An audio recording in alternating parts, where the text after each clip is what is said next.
ආයුබෝවන්. අද ක්‍රිස්තු වර්ෂ 2026ක් වූ ජූනි මස 12 වනදා ඉරිදා ඇමරිකා එක්සත් ජනපදයේ කැන්සාස්හි කැති ෆුෂී විසින් උඩුමහල් නැදුර පාඨකයන් වෙත එවා ඇති පණිවිඩය. අද දවසේ මාර්තුකාව දෙවිඳුන්ගේ බලය. දිනට නියමිත බයිබල් කොටස යෝබ් 26 වන පරිච්ඡේදයේ 1 වන පදයේ සිට 14 වන පදයේ දක්වා. අද දවසේ පණිවිඩය සඳහා පදනම් කරගෙන ඇති බයිබල් පදය. මේ එතුමන්ගේ තෙද විකුමෙන් බිඳක් පමණි.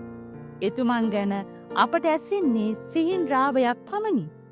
එතුමන්ගේ වීර වික්‍රම විකුරුම් හඬ තේරුම් ගත හැකි කාටද? යෝබ් 26 වන පරිච්ඡේදයේ 14 වන පදය.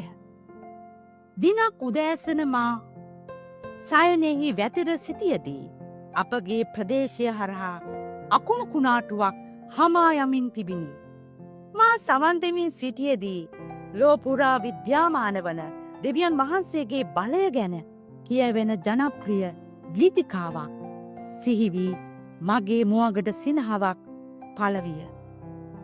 ගෙරූම් හඬවල් තුළින් දෙවියන් වහන්සේ තමන් වහන්සේගේ ප්‍රේමය ගැන පවසුණු මට දැනුනි. එකිනෙක ගැරවුම් හඬ අප මැවුම්කාරයාණන් වහන්සේගේ ශාන්ත නිසල අභිමුඛත්වය කරා මා මෙහෙය වීය. බිය දනවන මෙවන් කුණාටු මෙන්ම දිනපතා දෙවියන් වහන්සේ මාහා බෙදාගන්නට වඩාත් නිසල හා සංසුන් දේවල්ද උන්වහන්සේගේ බලය අලංකාරය හා මා උදෙසා වන උතුමන්ගේ ප්‍රේමය ගැන මට කතා කරයි. ලෝකය හඹා යන මගේ මුණපුරු මිනිපිරියන්ගේ උසුළු විසුළු අප පාගමනේ යෙදෙන විට මට සහය වන මගේ ස්වාමි පුරුෂයාගේ ශක්තිමත් හස්තය කුඩා බීජයකින් පූදින මලක අලංකාරය හා විශ්මය සොබාදාමේ හැසිරෙන පක්ෂීන් හා ඔවුන්ගේ මිහිරි හඬවල් මේ අතරවෙයි. මේ සියල්ල අප සමග සම්බන්ධවීමෙන් මහත් ප්‍රීතියට පත්වන දෙවිඳුන්ගේ සුන්දරත්වය නිර්මාණශීලී බව හා බලය තහවුරු කරන සාක්ෂිවේ.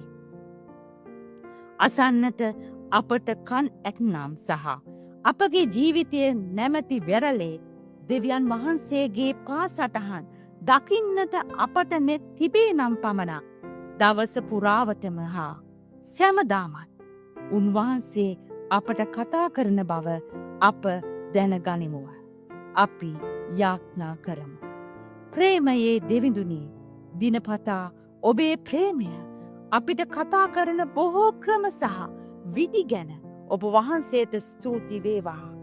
අප ඔබේ අභිමුඛත්වය හඳුනා ගනිත්ම අපේ හදවත් උණුසුම් කළ මැනව.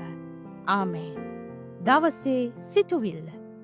අද මම දෙවියන් වහන්සේගේ කටහඬට සවන් දෙමි. යාඥා යොමුව මා වටා ඇති දේව අභිමුඛත්වය දැකීමට. ඔබට ජේසු පිහිටයි.